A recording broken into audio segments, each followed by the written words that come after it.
事文比笔刀剑更有力。有一段时间没和大家分享新闻了，最近比较忙，但是最近大新闻却层出不穷，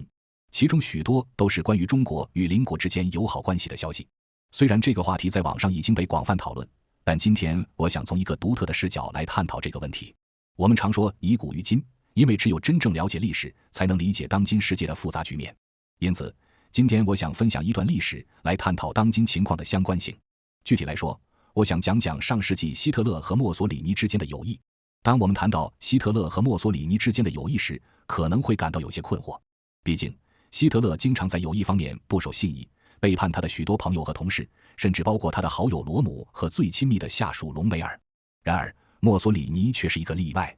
无论墨索里尼身处逆境还是顺境，希特勒一直对墨索里尼保持着忠诚和友谊。那么为什么希特勒会对一个轻视他，甚至曾经背叛过他的人保持如此的忠诚呢？这就牵扯到了20世纪法西斯主义的发展。墨索里尼可能是二战期间大国领袖中最不起眼的一个，与罗斯福、丘吉尔、斯大林、希特勒、东条英机相比，完全不在一个层级。但是在墨索里尼达到个人政治生涯的巅峰时，希特勒充其量只是他的崇拜者罢了。实际上比希特勒大6岁的墨索里尼才是法西斯主义的缔造者，而希特勒只是将法西斯主义德国化的模仿者。墨索里尼不仅是法西斯主义的理论权威，而且是第一个将其付诸政治实践的人。在1922年，墨索里尼率领法西斯黑山党进行了著名的向罗马进军，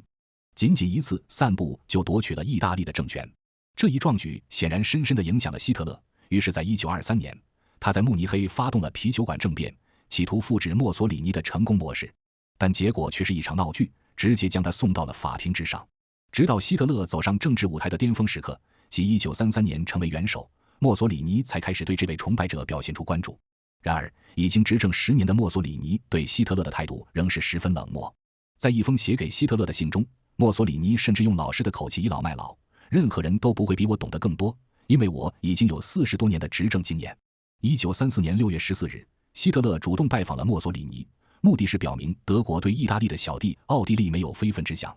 当时希特勒穿着一件神秘的胶布外套和汉堡式帽子，这完全不符合墨索里尼的品味。墨索里尼认为希特勒有点唠叨，并对他的漫谈感到困惑，他甚至称他为健谈的修道士。仅1个月后，墨索里尼通过向奥地利边境派遣4个师团，向希特勒展示了谁才是老大，有效地警告他不要干涉奥地利。以火爆脾气著称的希特勒出人意料地屈服，并开始与墨索里尼亲近，时不时地派遣使臣前往罗马讨好他。希特勒的坚持付出了回报。当意大利在1935年入侵埃塞俄比亚，遭到了英法等西方世界的谴责时，只有希特勒对墨索里尼表示了支持，让墨索里尼第一次感受到了友谊的温暖。1936年7月，西班牙内战爆发，墨索里尼再次决定派遣军队支持佛朗哥，希特勒很快效仿，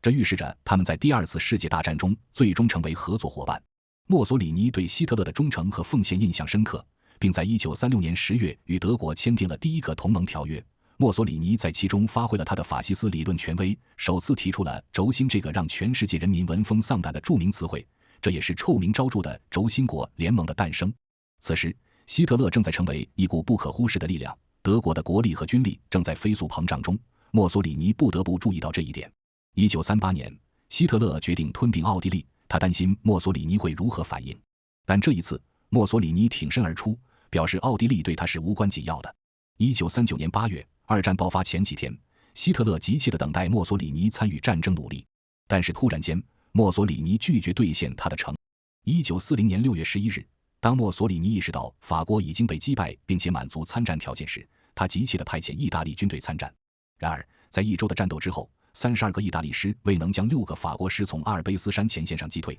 而此时法国向德国投降，墨索里尼被迫跟随希特勒。希特勒的军事才华使墨索里尼第一次感到被边缘化。作为世界法西斯的领袖，墨索里尼自然不愿放弃他的权力。因此在攻击法国的同时，墨索里尼还入侵了当时由英国控制的埃及，50万名意大利士兵对抗仅有5万名英军。但是意大利人遭受了惨败，几乎失去了他们在非洲的殖民地。1940年10月，尽管希特勒反对，墨索里尼下令入侵希腊，结果同样以灾难性的失败告终。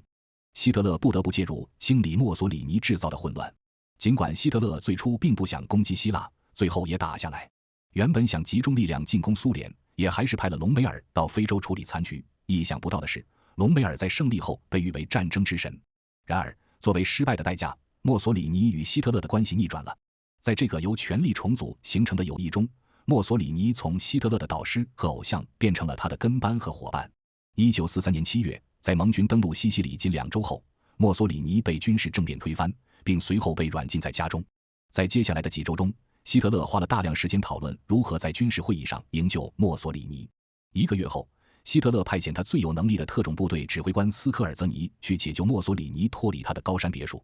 在仅4分钟内，斯科尔泽尼不开一枪就解救了墨索里尼。此后，墨索里尼成为新建立的意大利北方傀儡政府的首领。到了2战后期，形势逆转，法西斯节节败退。1945年4月28日，墨索里尼在逃亡途中被游击队捕获处决，留下了一张和情妇一起尸体被倒挂的著名照片。仅2天之后，希特勒在柏林的地下室自杀身亡。墨索里尼的死讯是希特勒在自杀前听到的最后一批外界消息。好了，故事就讲到这了。我是文笔比刀剑更有力，不知你从这个故事中得到什么，或者联系现在的情况又看到了什么？有想法的话，请在留言区留下您的感想。我们下次再见。